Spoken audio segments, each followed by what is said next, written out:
Once again, my people, we back. Y'all already know what it is, who it is. It's your boy Maurese, a.k.a. The People's Source.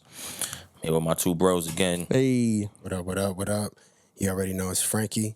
Yeah, go episode 1 if you want to know who I am more thoroughly. But yeah, man. Scroll up. Now, definitely check out all the podcasts, all the episodes if you missed anything. That way you can kind of better understand with this episode, kind of how we got here, so. King, What up, boy? what's the deal? You know, slow motion out here, chilling. You good? I'm better than good. I'm great. You wasn't feeling well yesterday. I want to make sure you all right. Listen, man, it's a new day. Time marches on. I heard you. Right, so if you heard any of those coughs, you know what I mean? Now, this episode will be coughless. Hopefully. Fingers crossed. Hey, but on a serious note, man, I kind of want to give me a little bit. I want to address something with the folks, man, with the listeners. I mean, I want to stress to you guys real quick, and again, it's gonna be a little bit of a vulnerable moment for me because I feel like calling myself the people's source and how I got to that point. I think you and I have a lot in common, and I think what I mean by that is I completely understand that something is wrong. People are tired. People are frustrated. People are lashing out now. I'm a very small piece to this puzzle. But the bottom line is I am a piece to the puzzle. So ultimately, if one piece, all it takes is one piece to kind of be out of its place for everything to go wrong. The puzzle no longer looks good. I know what this job is making people feel. And I think that's what we have in common, because I know how the job makes me feel. For quite a while now, I've said to myself, I'm tired of not saying what I really want to say. I'm tired of being quiet. I'm tired of feeling like I have to just roll with the punches. I don't want to roll with the punches anymore. I'm at a point in my life where I know my potential. I know my mind. I know what I bring to the table. I know my spirit. I have a lot to offer. I'm not doing this because I want to gain attention or make people feel like, hey, well, is he cool? Is he not cool? I'm not here for none of that. I'm doing this because there was a time where I wasn't a cop, and I know exactly what it feels like to be addressed and be approached by officers who know nothing about me, but I'm solely getting judged based off how I look, how I dress, how I speak, the music that I play. I don't like it. And I made it a point to even get involved in this line of work to just seek the information. What's the thought process behind all of this? Why is some of this stuff happening? What's the initial approach? Why is the approach that I wanted information? I've always wanted to get involved in something like this. Speaking to people. I majored in broadcast communications when I was in school. I did a lot of public speaking, a lot of journalism. I did an internship at CBS 6. I've always wanted to just speak to people. But I never wanted to get in front of people and just speak about absolutely nothing. I'm involved in something now that so many people have an opinion about, whether good or bad. That's extremely prevalent, and it's an extremely sensitive topic. And that's why I call myself the people's source now, because I feel like now I have something to speak about. There's something that I bring to the table that people want to know about. So moving forward, anything with me, if you reach out to me, you can ask me anything, any question about law enforcement. And, for outside sources who are involved in this line of work who say, well, because the theory is, well, if you ain't got a lot of time, you can't know much about, law enforcement. That's bullshit. You don't know people's prior experiences. You don't know people's life experiences. I got 6 years on this job, give or take now. It's more than enough time to gain enough experience to know what you're involved in. If you dated a boy or a girl for 4 years or so, you would feel like you knew your companion well enough. So moving forward, like I said, I just want people to know they can always reach out to me, ask me anything you want, and I promise to God I'm going to be transparent with you, because this is my way of being transparent, is sitting here now pretty much putting myself on the line to ensure that I get these messages out to the people. So again, I appreciate everyone tuning in. Definitely bear with me through all of this, and we gonna get through it, and this shit go pop. Let's get right, y'all. For sure.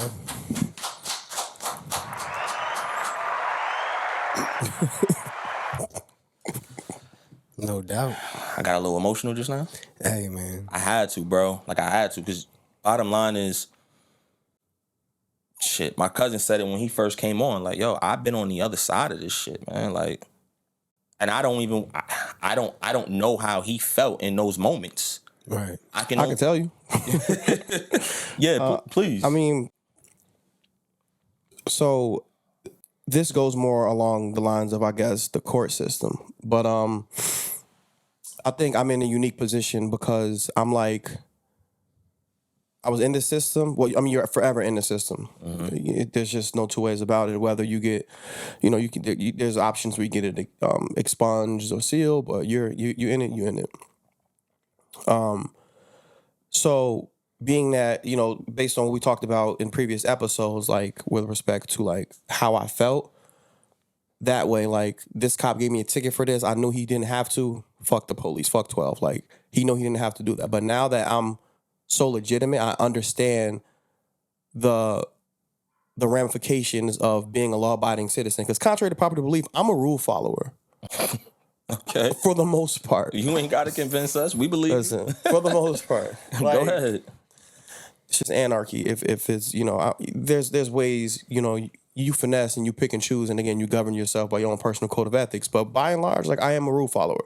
Facts. So, when these things happen to me, I felt like I was forced in a situation that, one, just out of pure ignorance and out of pure, mostly immaturity, being in a town far away from my home, being out on my own, finding solace and completion in bullshit.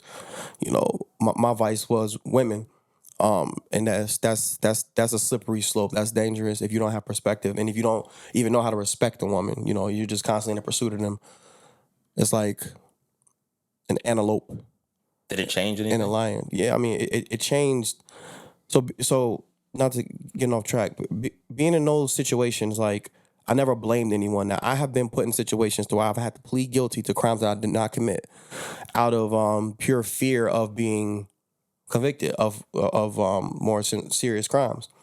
But then you have to ask yourself, like, I mean, we all know that the criminal justice system is perpetuated to secure convictions, not to find out what happened. No one actually cares. There's actually a plea.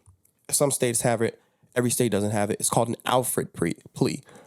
That's literally saying that you're accepting guilt, but you won't admit that you did it. That means everyone in that room basically knows you didn't do it, but let's just get past this shit. Think about how insane that is. And people are put in situations like that constantly. So being put in those situations made me hate police because I felt like... You feel it all started with the police? And that was pure ignorance because they had nothing to do with it. And that's why I was saying, like, there's been times, like, in my adult years when I am legitimate now, that I feel like assumption on both ends based on how they feel about me, because like you said, the way I dress, the way I speak, and a person that looks just like me won't get the same treatment. But guess what? In these nice neighborhoods in Chicago, when I walk around, I hang out, and I know these cops by first name, and I high five them, guess what? I got an ounce of coke in my pocket. Dummy. Right. I don't mean you any harm, but that guy, just because he's not as clean, he's not as articulate, he might not be bothering you, and you're not going to treat him with the same respect. You're going to talk down to him, and I can't ever carry drugs in those neighborhoods again. I just realized. It's over. The jig is up. Right. I'm actually drug free. I'm talking about the past me, but I'm trying to make a very simple point that I feel like assumptions are the arson that obliterate the bridge that connects fact and fiction. And once that bridge is obliterated, it makes the path to the truth so much harder. Bro, and Frankie, let me say this before you chime in. I think we're so similar in the sense of what you, like, everything that you just said, that's exactly how I feel, but just actually being involved in this line of work. I feel like or not anymore, but previously in my past when I first got on this, bro, I was fearful of, and I don't fear a lot of shit, but I was fearful of if I show my true self, how am I going to be perceived? Mm-hmm. And it's like I felt forced to just somewhat blend in to make my, my coworkers feel like, okay, this guy's not that bad. And it took for certain shit for me to see and hear, for me to say, wait a minute, why am I putting myself in a position to where I'm trying to blend in and mesh well with other people? The mindset of those people are so simple. Mm-hmm. And I'm pretty much incorporating myself into a very simple environment where I don't need to do that. The more I heard you talk, and the more I heard you, obviously watched you do your job, it was like, what the fuck are you doing? I had black cop came up to me one time. And after I say this, I don't know, y'all probably gonna be like, wait, what? He came up to me one time. He said, yo, I gotta tell you something. Black dude. He says he was riding with a dude overnight. They was working the midnight shift. Guy he was riding with was white boy. They both riding around plain clothes, unmarked car. This is in New York. He said, homie said to me, yo, I like you, bro. Like, you're black, but you're not black. I said, what? He said, yeah, like, that's what he said. I said, no. What'd he say? He says, yo, he said, I like you. Like, you're black. You're not black. You know how many black. times I've heard that? Right. And for the record, that's how many people, particularly people who are white, think. I said, bro, Especially police It's officers. fear. bro, I said, yo, I was more so intrigued. I didn't even really, what he said, it fucked me up because I just couldn't fathom someone saying some stupid shit like that. But I'm like, what did you say? And what did you do? He's like, bro, I didn't know what to say or what to do. I said, what? I said, you know what the problem is, bro? I said, you know why? Reason why he felt comfortable saying that stupid shit to you is because you're doing exactly what I said I was going to stop doing. And you might need to realize you're doing the same thing. Unless that's just who you are. Bro, the dude made an arrest like almost every single night. And I would ask him like, yo, why do you do that? And he said, this is the quickest way for me to get to where I want to go with the department. And I said to him, I says, I'm going to be real with you. I says, if I can't go sit down before a supervisor within this job and actually articulate myself well enough for them to figure me out, at least for that time being of that interview, for them to see that, yo, this person is extremely versed, very competent, very coherent, understands what's going on around him. I think he's a good pickup to the team, whatever that would be. If I can't do that, and if you're judging me based off what you see on paper, I said, I probably don't need to be there anyway. I said, so if you're doing that because you just enjoy doing it, then, it is what it is. That's a preference thing. I can't judge you. Fuck it. But if you're telling me you're doing this to be accepted, then you're here for all the wrong reasons. Right. You feel me? Right. I think a lot of people get into it for the wrong reasons. I have no gripes with people who aspire to be police officers Neither. I'm in no position to say what the right reasons are, but I just feel like ethics and morals just get lost and they evaporate into oblivion, never to be retrieved again. And that once, if you're a certain type of individual and you put that uniform on, and it's terrifying. Right. It's fear, and then we have that fear of them. So that actually reminds me of a story that I actually told you about this. So again, assumption, right? People assuming.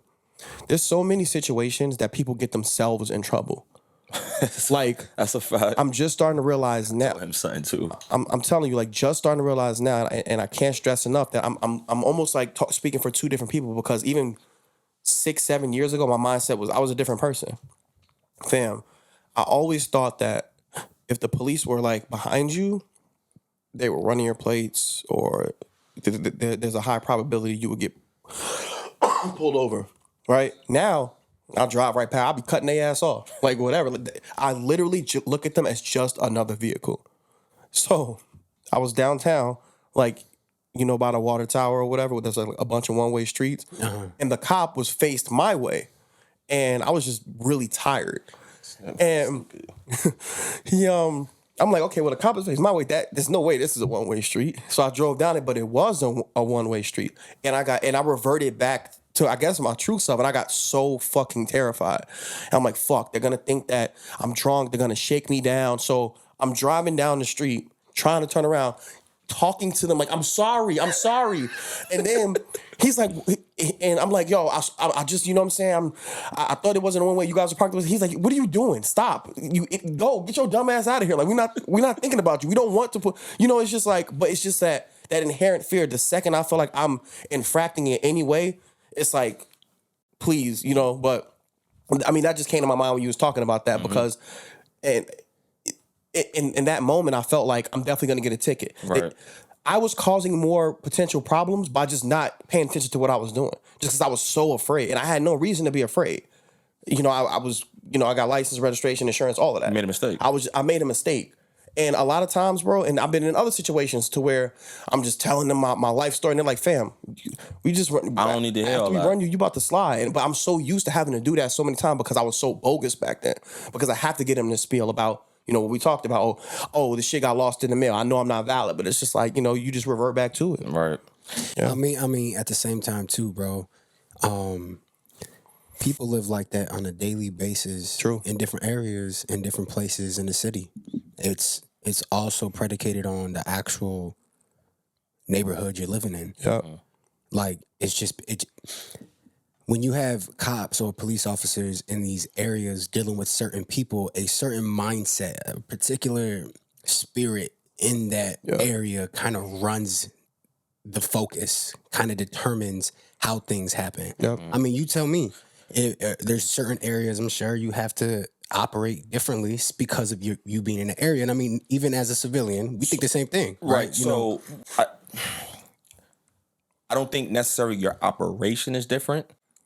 I think there's more so just a little bit more of a heightened approach. But even with that being said, and I think that's part of where, again, the whole people source comes into play, because the areas that you're talking about, bro, these are all areas that we've once lived in. Right. It's second nature to us. So you put us in those environments, for me, it's like, yo, I'm good. I'm not worrying about this shit. If we got to talk to somebody, we gonna talk. Like, I'm not concerned about anyone's presence out here. I come from this. This is my world. Like, perception is dangerous, man. But bro, and I say it all the time. It's just like, it's terrifying. King, I say it all the time. I'm like, yo, it's unfortunate that perception will make the decision. Like, perception is reality, which is unfortunate. Obviously, It's not, but perception gets treated as reality. And in order for reality to change, people's perceptions need to change. 100%. But see, the thing about it is, or they have to be open to accepting a different reality, even within their own. Right. If the proof is right in front of them, and I can use a perfect example that we all witnessed yesterday, and then I'll let you go. How certain was your father that those crime scene photos were real? 100%. It blew my mind. And this shit was fake. So just to give y'all some, a little context, we were talking about a horror movie. Obviously, I kind of love horror a little bit. A little bit. And we were talking about the Texas Chainsaw Massacre. Rest no films, by the way. Rest no films. I mean, I don't know if you know anything about it, but my ego won't allow you to know otherwise. So here we are. So we were talking about Texas Chainsaw Massacre, and he was convinced that he drove through the town that event took place in. I know that town doesn't exist because I know that movie is based on Ed Gein, a serial killer from Wisconsin. And then he proceeded to go get a DVD that he had been saving since 2003, and it had like these kind of novelty crime scene photos. And he's like, you telling me these aren't real? And I explained to him why they weren't real. And what did he do? Oh, that's it. He's presented with the facts. I'm standing here in a Candyman shirt, covered by a Lost Boys hoodie. I kind of know what I'm talking about. And he immediately rescinded it. And I'm not saying I know everything, but if the evidence is right in front of your face and you just ignore it, you're being willfully dense. Right. You're being blind on purpose. Right. And then again, perception is pretty much the reality and for so many people. And I think, again, to kind of piggyback on what you were saying about going into certain neighborhoods, it's so hard to watch a person who has no idea what life is like in those particular hoods. They just don't know. Right. And then now having to watch them go into those areas and try to perform, it's uncomfortable for me. And this is why you try to work with a person who you feel you can relate to. Because it's like, yo, bro, this shit ain't gonna work. Like, I don't know how you plan on getting the job done with being so fearful of the people that you have to talk to. I mean, even in that situation, I think it's all broken anyways, right? Let's take it back a little bit just to even get to that point, right? You have these neighborhoods, right? Different hoods. This is across the entire country and the world where we're a product of our environment. Absolutely. I was just thinking about that. Right. We're a product of our environment. And you know, you go into these places and you have people in different higher places who are either in political spots or crooked cops or people who have some type of authority or influence that put the guns in the hood, that put the drugs in the hood, right? Like, this is something that was real. No, this is keep them down. Right. This is stuff that really occurs. 100%. To then send the same cops in those areas to arrest these people, right? But they're the ones setting us up to do these things. Like, for instance, like Black Lives Matter. When the protests were going on, they set up bricks all through these different places so that way they could break things down. They saw people do all these different things, and what they did was they understood the type of people that they were going after. They understood how weak in a particular place that they were mentally, right, and knew exactly what it is that they wanted. Put those vices there, knowing that those vices were going to create some type of activities that then now police officers could respond to. And guess what happens? They get arrested, they get convicted, and then they go to the jail or go to prison. That's a whole nother system, because most prisons are private companies and organizations. Mass majority of them. It's all a cycle. And your cops are part of that cycle. Oh yeah, big you know time. what I'm saying? Like, and even the creation of cops. Like, before, we used to police ourselves. Yeah. You have your sheriff, you have your one or two. But then it's the Wild West, and again, it's anarchy, and right. But there's a big separation from what it is now, being in a police state, and then anarchy in the Wild West. Right? There's definitely something. There's a distinguishable difference between the two, but you have to follow the paper trail. You could take these things back and then look at what's going on, and it's a bigger picture. It's all about money. It's all about money. Absolutely, everything. And I look at cops like the IRS. The IRS's job is to collect the money to pay who? The Federal Reserves, because we're indebted. You guys are the ones collecting us. So these prison systems have labor and can continue to go and grow for these big corporate and business people, right? So that way they can thrive. Absolutely. And whether you know it or not, which obviously seems like you do, you're part of the puzzle. Absolutely. You know, and so what I'm getting to here is there's a bigger piece. There's a bigger thing that needs to be highlighted and exposed. In order for the system that you work in even to operate under the lines that the people want. You know what's so crazy, bro? I hope to God, like, by the time all this is done and over with, I hope more cops pay attention to this podcast and truly recognize that we are involved in a broke system. 100%. Like, and I don't know, wishful thinking, I don't know what it's going to take, but bro, I don't know how many examples we can give here on this platform to show that the system is broke. And it's like, I'm not concerned about the people. Like you just said, politics and the finances, bro. Fucking traffic court in New York is mandatory. Yeah, it is in Chicago. You have to go to traffic court, right? But again, I think what you're talking about is something that I do feel like you guys are a piece of the puzzle, but it's so much more of a judicial issue than that. Because again, the criminal justice system is perpetuated to secure convictions. It's not a cop's job to forget. You have arrested somebody and they're trying to explain to you why they didn't do it. Like, man, listen, I'm only here to collect you. And deal with it in the courts. So I feel like I understand what you're saying, but you need to be aware. But that's a court issue. That's a prosecution. It's coming from a much higher power. Yeah. Now you guys are just the foot soldiers to like the militant. With the pawns. Right. But I think it's also important to actually have that discussion, though. I think it's I agree. Bringing some light Cops to that need and shedding to know some light. we're pawns. But it's a slippery. But the reason I say it's a slippery slope is because if this does start a conversation, or if anything starts a conversation, and then a cop also has to have the burden of figuring out, and I know you guys do this sometimes, like if there's a domestic abuse call, you kind of have to, I mean, unfortunately, it always leans towards the woman. We all know that. But the woman or the man? The woman. Oh, it leans towards them. Okay, working in their favor. Right. Okay. So, but it's also this mentality like, okay, well, somebody has to go to jail, or neither one of y'all have to go to jail, or do you have marks on you? A cop kind of has to figure out. But outside of that, I can't think of any other situations where a cop shouldn't just do his job and collect this person. Like, if a warrant comes back, fam, this might not be, you might have squashed this, but my computer's showing me I have to take you in. If the cop has to have that burden of trying to, be the state's attorney or prosecutor too, it's just, I don't know. It's just stretching them thin. Well, they already got a hard enough job. It's not saying that they need to take on the responsibility. It's saying that they should be aware of that understanding so that their perspectives of what's going on, because it's their job. So how about somebody out there who's watching and they want to get into this system or be a police officer? They should know the ins and out, not just how is this connected to the entire They picture? should know the law, yeah. How is this connected to everything within the judicial system and in the government? Right. And how all of this ties into private business and corporation and prisons. Right. Yeah. And how all this ties into how police were created in these certain neighborhoods. It starts with them, because once these are the conduit. Once these go on your wrist, you're in. Right. You're in. You can't take the shit off. You're the first, and we always talk about this, like people, and that's the most terrifying thing about the police. Once you make contact, it is fucking rare that you're not going. Like, we make contact. We be out here all day. You know what's crazy, bro?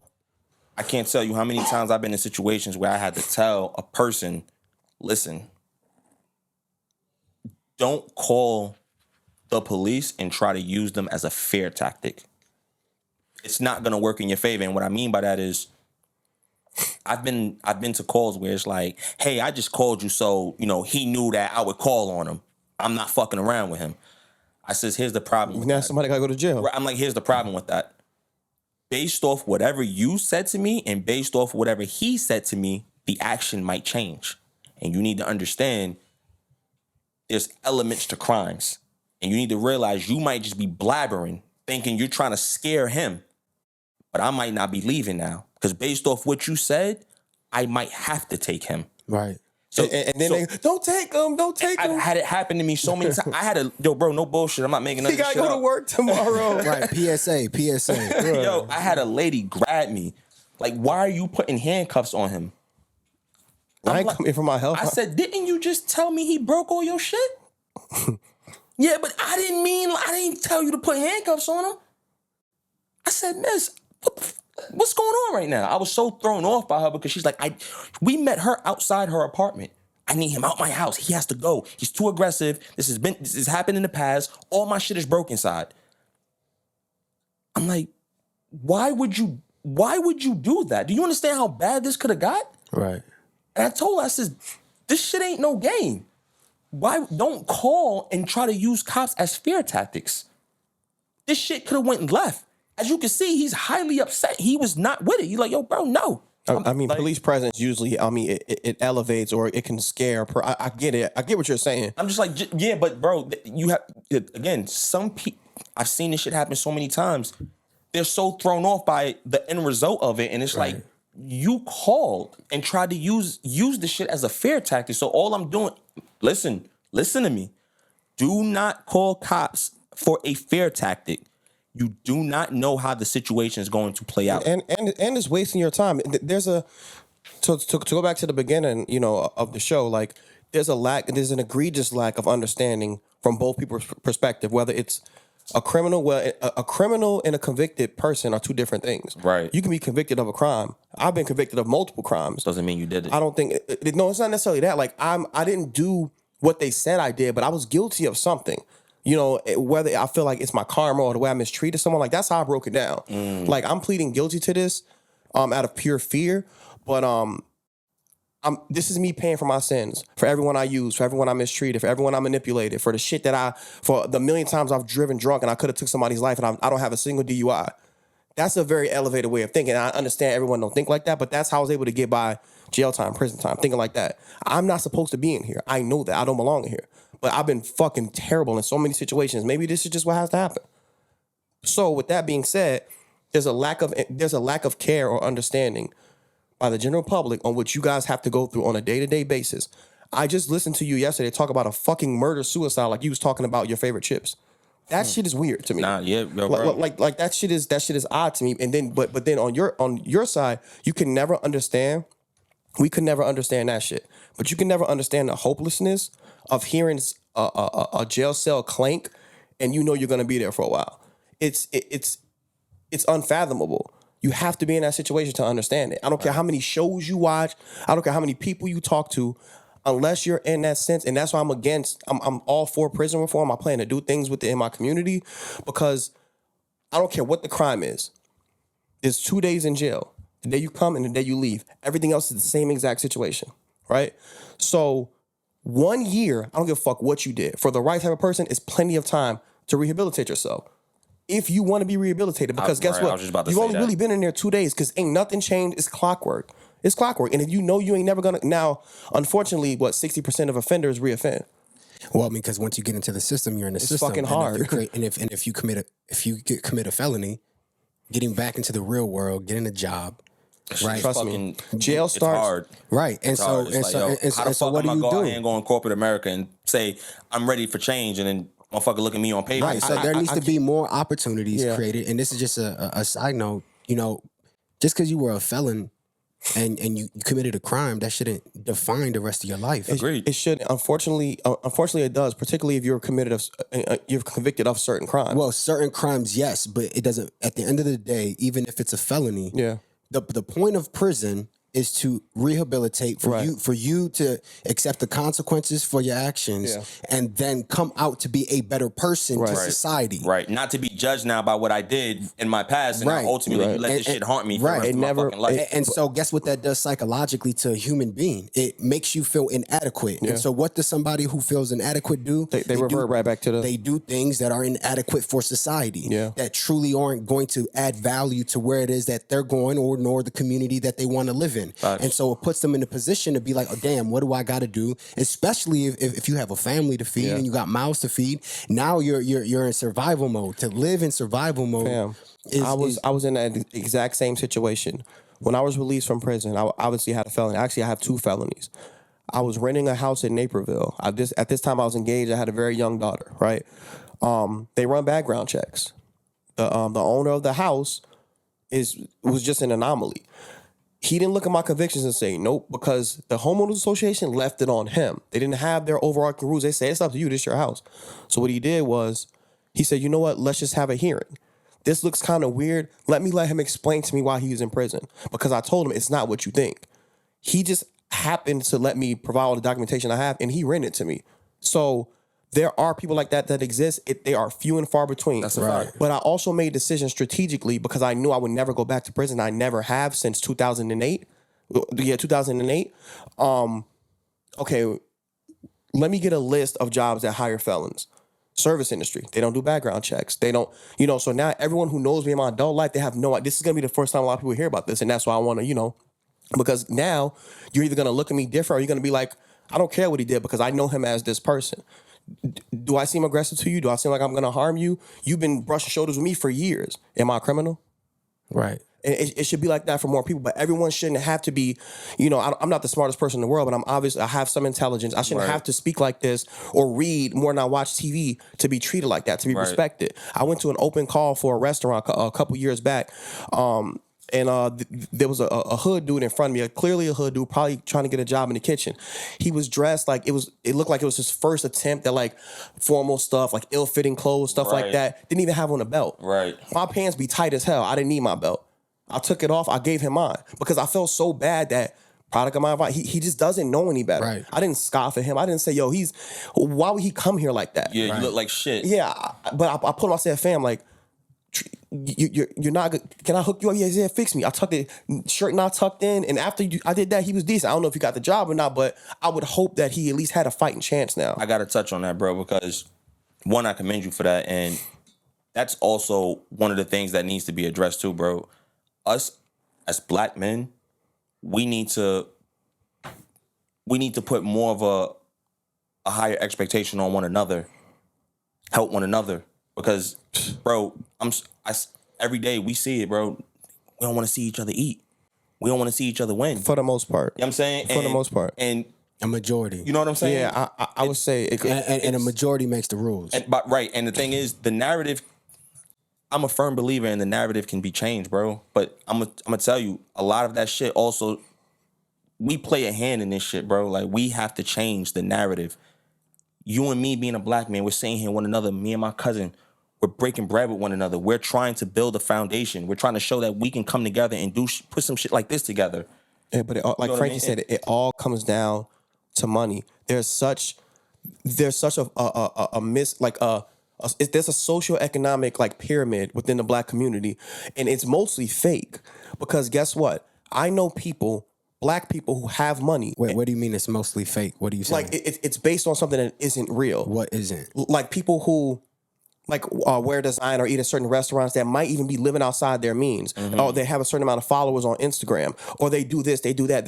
They want to show up to a bar a certain way, only eat at certain places that they may or may not can afford. Now, I've seen all this shit in both ways, but I also know black people who are very successful, who have real money. They don't want to be around ghetto people. They don't want to be, they don't frequent places that ghetto people are. I'm not like that. I'm not even saying I'm rich, but I'll eat at a fine dining restaurant, and I'll eat at Chili's. I probably won't eat there, but I would sit at the bar and have a drink, and I wouldn't scoff at some. Like, I'm just not. I feel like there's too little of that. So if you're misinformed, you're uninformed. And the bottom line is, if you're saying that you have those particular black people who, like you say, are successful, and you're saying they don't want to be around ghetto people. Oh yeah. But here's the thing: how do you uplift a person?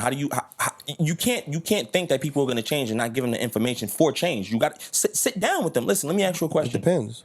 I would always say, if somebody's willing to accept what I have to say, if they think I'm knowledgeable enough or I'm non-judgmental enough to have a real conversation, I'm fine with that. It just, by and large, I feel like the people I've come across, they don't really hear. I mean, I'm no one to tell somebody how to live. If we're going to have a conversation, that's different. But I'm not, I think even that to a certain point is judging. Like, that type of perspective eliminates a lot of opportunities for people who you say are ghetto. So, for example, before I owned my own agency, before I was a CEO, before I sat down with multimillionaires and doing things and being connected to people who are billionaires. Yeah.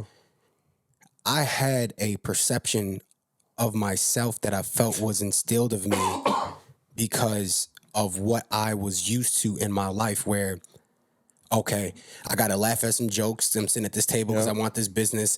I got to wear a suit and tie. Like, I felt like I had to present a particular persona in order to achieve the level of business that I wanted to achieve. And I couldn't be myself, and I couldn't speak how I wanted to speak. And, for me, for the most part, I know how to articulate myself. Yeah, my vernacular can, have multiple conversations in different places, right?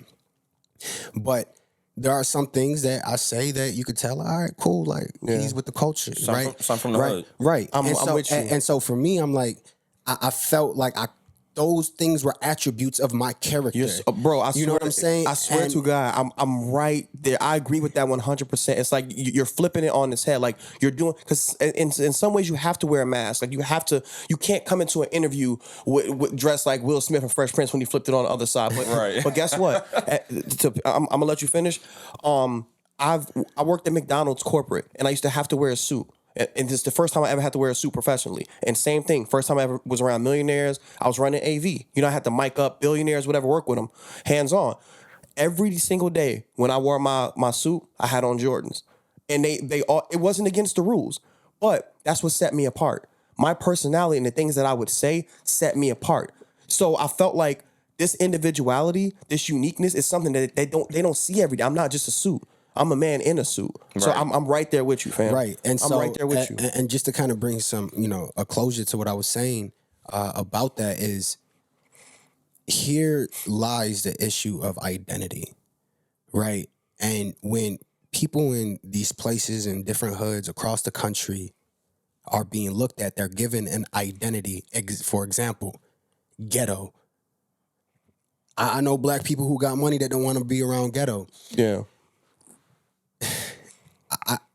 I understand why that's being said. Yeah.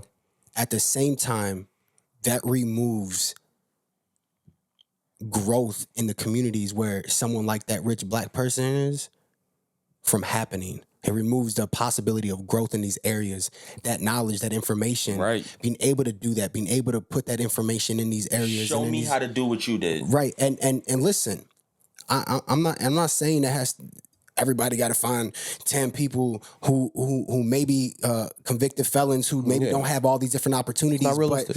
But you can do at least one of your things for somebody in a place where you can uplift them and bring them out. And the reason why I'm saying that, I'm not trying to point people who are like, oh man, you talking about us. No, what I'm saying is at one point in my life, that's all I knew. Mm-hmm. You feel me? At one point in my life, I didn't know nothing but poverty.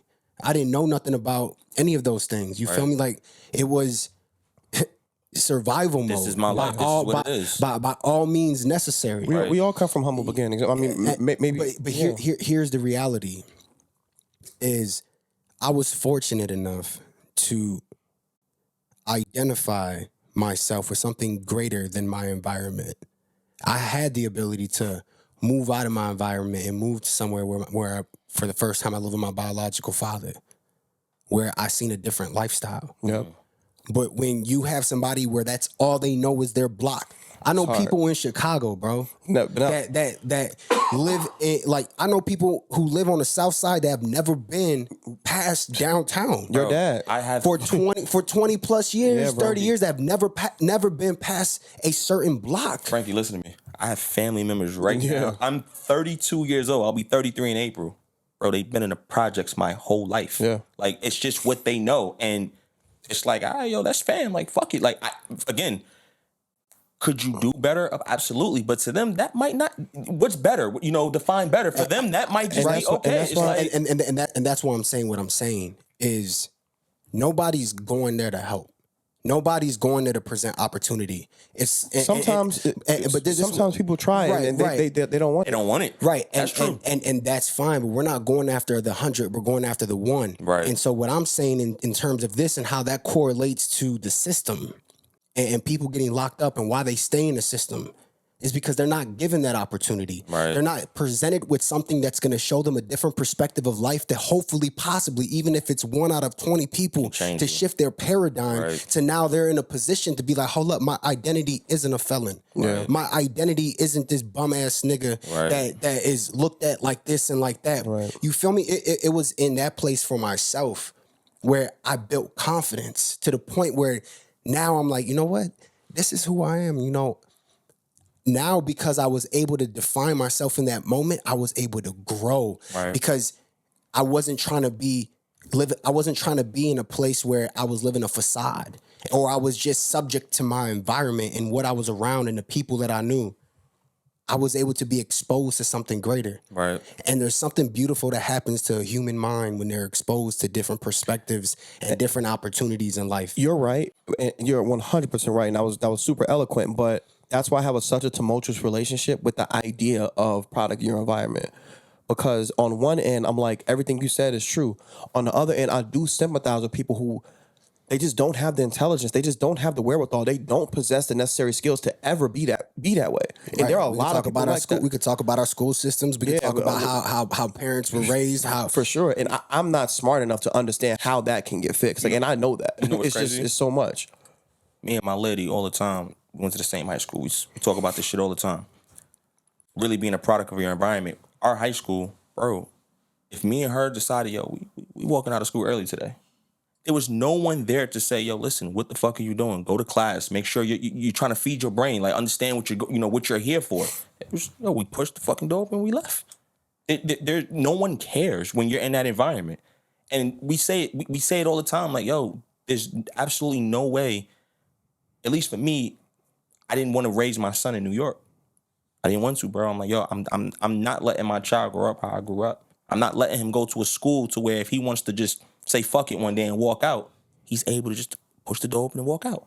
And so think about, what I mean? Like, and the reason why is because it's about resources. That's why certain people move to different places, because where that money goes is into these areas where it's not predominantly colored people. and they get all the resources, all the best teachers. The teachers are properly paid, so they like showing up. It's not like teachers that you come to and they're like, damn, I'm just here for a check. Like CPS. Right, like CPS. Yo, you don't pay me enough for all of this. Right. That's why they always marching. Here's what I will say though. I can't negate the fact that the opportunity is there if you want it. Because just even though we went to a bad school, we was in the hood. Like I told my wife, I said, "Yo, I feel like we went through fucking airport clearance every day when we went to school. Like, we take your bag off, take your boots off, put the shit through the scan." I'm like, "Yo, I'm just trying to go to homeroom." Right. And I feel like I'm getting screened to go get on a fucking plane. With that being said, my lady had I think a 97.5 average in school. So it's like the opportunity. If you want to learn and you want the opportunity, you can have it. And so I say all that to say, no matter what your situation is, no matter the environment you live in, give yourself the opportunity to try to feed your brain and understand that there's more to life. You don't have to subject yourself to what you come from. It's more to life. You can do more. If you knew better, you do better. You know what I'm saying? Right. So put yourself in a position. If you feel like above all, if anything else, be in control of your own narrative. And don't point the finger and say, this is why this is not happening for me. Be in control of your own narrative and put yourself in a position to be successful. And again, I feel that's why going right back into the people source thing, that's exactly what I'm doing, bro. I want to be in control of my own narrative. I'm done taking orders. I'm done feeling like I'm a pawn. I'm going to be in control of my own narrative from this point on. And I'm going to make sure that I'm in a position where I can generate my own revenue. I'm in a position to where I can feed my brain and learn from others, opposed to just sitting back and having a person say, this is what you're going to do, shut up and just do it. Right. And I hope that people who are watching, that there might be that 1 or 2 or 3 people watching where what you said can create that momentum in that direction or create a sense of revelation in this moment. But even with that, because we understand that's why we're here where we're at today. Right. But statistically, unfortunately, there's clearly a disconnect between this reality and that reality. And there's a need to find resources to get into these places so that way this perspective can be heard a lot more. But in order to do that, it's going to require people to pull back their ego, to pull back not being, for instance, some people, I know people who are like, man, I would never raise my kids in Chicago, right? Because of what it is. And it's like they have this distaste for Chicago when that's the thing that made them. That's the person that made who they are. But you understand the struggle as well. And if you can possibly give them, if the option is there not to put them through that struggle, I say take it. Right. But hopefully they won't have to, because you're more inclined than you once were, and you have more wisdom and capability to help navigate in areas that you didn't have. Right. But what I'm getting to with that is this: the reason why statistically that's not the majority is because that doesn't benefit the system. That doesn't benefit that doesn't benefit the whole. We need to lock people up. We need more cops on. Bro, CPD been hiring cops. Every department is hiring cops. Right, but I mean, I can't speak for other ones. I'm about to apply. Right, so more and more and more and more, and don't get it twisted. I mean, yeah, we live in a city where it's like 70 plus bodies a weekend. Right, I get it. That's real. But the answer isn't CPD. And the reason why I'm saying that is there's a greater answer to that. And I don't know the answer. But what I do know, it's going to require work. And what I do know, it's going to require these conversations and have people become more understanding of what's going on. And you don't got to take everybody. What I've learned real quick, you don't need everybody. You just need the right bodies. Right. I think, and I'm going to make this real quick. I think part of that answer is the people, bro. Like you said, it's not the cops. It's the people. The people decide how things play out, bro. When cops go somewhere, whatever happened, the shit already happened. We're now reacting and responding to what already happened. Right. We don't, all the political shit about our cops out here doing everything they got to do to make sure crime is low and to make sure blah, blah, blah. Bottom line is the people determine that shit. We only go to what we're being dispatched to. Right. That's it. So if you live in a city to where crime is fairly low, nothing's really going on, for the most part, everything's running smooth, And crime is everywhere, obviously, but some cities have obviously more crime than others. Right. But the people determine that, not the presence of a cop. Because bottom line is, I'm just not gonna do the shit while you're in presence. Once you leave, I'm gonna do what I originally said I was gonna do. Right. And then cop just responds to it. So cops respond to shit that already happened. And granted, shit happens sometimes, and the cop happens to get there while it's still in motion. But the people are responsible for what's going on in their city. The people, bro. No, 100%. So it's definitely the people. It's the people. We're in overtime right now. Yeah, Definitely OT. yo. So that's a good place to wrap it up. That's a good one for next one. We'll save the people for next time. That's a fact. Listen, man, I want to thank everybody for tuning in. I think this is, for me right now, this one meant the most to me because we need to have faith in one another. We need to do better as people. I don't care what your title is, what your position is in life. We, the people, we take care of one another, and I guarantee you the narrative will change. Follow us on all platforms, man. Your boy, the Source, the King, my man Frankie. Yes, sir. And make sure to subscribe to the YouTube channel. Comment. Let's have an open dialogue. We appreciate everybody watching. These conversations and discussions that we're having obviously are controversial to a degree, and some people may agree, may disagree, but we want to hear about that. So, yeah, like you said, follow us, connect. Let's make it happen. Boom. All right, y'all. Do it. Peace.